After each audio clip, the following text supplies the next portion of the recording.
center on three key themes. Protecting the credit union tax exemption. Credit unions deliver a great value to their members for the tax exemption. Every single day back at home, you do a great job serving your members. That message needs to come through loud and clear.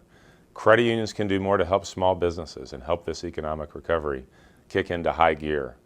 $13 billion of additional capital, 140,000 jobs, no cost to taxpayers. That's an important part of our message. And finally, we've had legislation introduced recently to allow credit unions who so choose to have supplemental capital options similar to what low-income credit unions have. And it's important for credit unions to be able to grow as their members' needs grow and as their communities grow. And so we're going to be promoting a supplemental cap. From a legislative perspective, protecting the tax exemption, member business lending, and supplemental capital are three of the key themes. Every office in Washington, D.C. is important. Every member of Congress has a vote. 535 seats, 435 in the House, 100 in the Senate. Everyone is important. Some are more important than others. Certainly the chairman of the committees of jurisdiction and the ranking member in the Senate, in the House, but every office is important. In the House of Representatives, certainly in the Senate, where we've made some recent inroads, we need to continue to build our strength. But as I said, there are some more offices that are more important than others, but I want to reemphasize every single seat, 535 seats, every single seat is important. If I could share my top 3 tips for young professionals about political advocacy, they would definitely be, don't wait.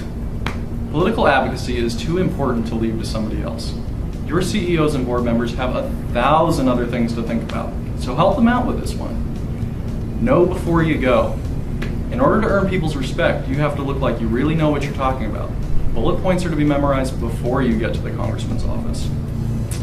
Your age is not an excuse to be shy. You have something important to say, and legislators are willing to listen. In fact, your age can be an advantage. Think about it.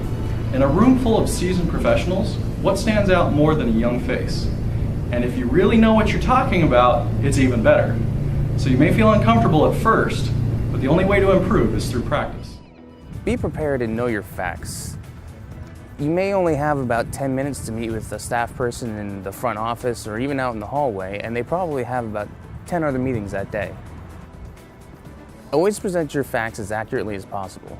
Credibility is absolutely crucial in getting your message across to a member of Congress or their staff. It's also very difficult to gain, easy to lose, and once it's gone, very, very difficult to gain back. Don't underestimate staff. Members of Congress are extremely busy, and they often rely on their staff people to provide them with information or advice on specific legislative issues. Although the person sitting across from you may be right out of college or only half your age, their bosses trust them, and they'll take what they say to heart when trying to decide on how to vote on an issue. That credit unions need to be constantly engaged in the legislative process, create and sustain good relationships with legislators and their staff. To borrow from a cliche, the legislative process is a marathon, not a sprint. You must be constantly engaged, ready to hit the ground.